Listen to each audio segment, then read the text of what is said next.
tidak terampil. Di mana pekerjaan tidak terampil ini adalah pekerjaan yang tidak membutuhkan pendidikan ataupun pelatihan khusus. Contohnya itu seperti tukang sapu. Nah, kita kan tahu, tukang sapu tidak harus memiliki pendidikan yang tinggi, bahkan melakukan pelatihan khusus. Karena kita juga dapat melakukannya dalam kehidupan sehari-hari. Yang kedua itu adalah setengah terampil. Pekerjaan setengah terampil adalah pekerjaan yang membutuhkan pelatihan singkat atau pengalaman tertentu. Contohnya itu adalah kasir. Menjadi seorang kasir harus melakukan magang terlebih dahulu supaya mendapatkan pengalaman. Begitu juga dengan supir angkot. Supir angkot harus melakukan pelatihan terlebih dahulu supaya bisa dapat mengemudi. Yang ketiga itu adalah terampil. Nah, terampil adalah pekerjaan yang membutuhkan keahlian khusus dan pelatihan profesional. Contohnya itu adalah perawat. Menjadi perawat harus melakukan pelatihan terlebih dahulu supaya dia mengerti bagaimana cara menjaga pasiennya. Yang terakhir itu adalah profesional.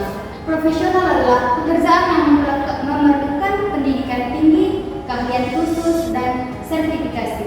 Contohnya itu adalah pengacara. Nah, menjadi pengacara itu harus memiliki pendidikan yang tinggi, harus memiliki keahlian maupun sertifikasi, di mana pengacara itu harus mampu menyelesaikan suatu masalah pada klien. Selanjutnya itu jenis pekerjaan berdasarkan bidang pekerjaan. Nah, jenis pekerjaan berdasarkan bidang ini dibagi beberapa bagian. Yang pertama, pertanian dan perkebunan. Pertanian ini adalah pekerjaan yang dilakukan untuk menghasilkan pangan, di mana pangan ini dimanfaatkan untuk memenuhi nutrisi manusia. Contoh pekerjaannya itu seperti penanaman padi, jagung, dan sayur-sayuran. Sedangkan perkebunan ini adalah pekerjaan yang dilakukan di lahan perkebunan. Contohnya seperti perkebunan sawit dan perkebunan teh. Dan yang kedua itu perikanan. Perikanan ini adalah pekerjaan yang dilakukan untuk memanfaatkan atau mengelola sumber daya ikan. Contoh pekerjaannya itu seperti nelayan dan ahli perikanan.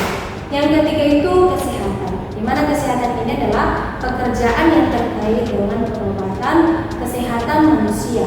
Contoh pekerjaan itu seperti dokter dan perawat. Dan yang keempat itu pendidikan. Nah, pendidikan ini juga adalah bagian pekerjaan yang terkait dengan pengajaran dan pembelajaran, seperti guru dan dosen. Dan yang kelima itu keuangan dan perbankan.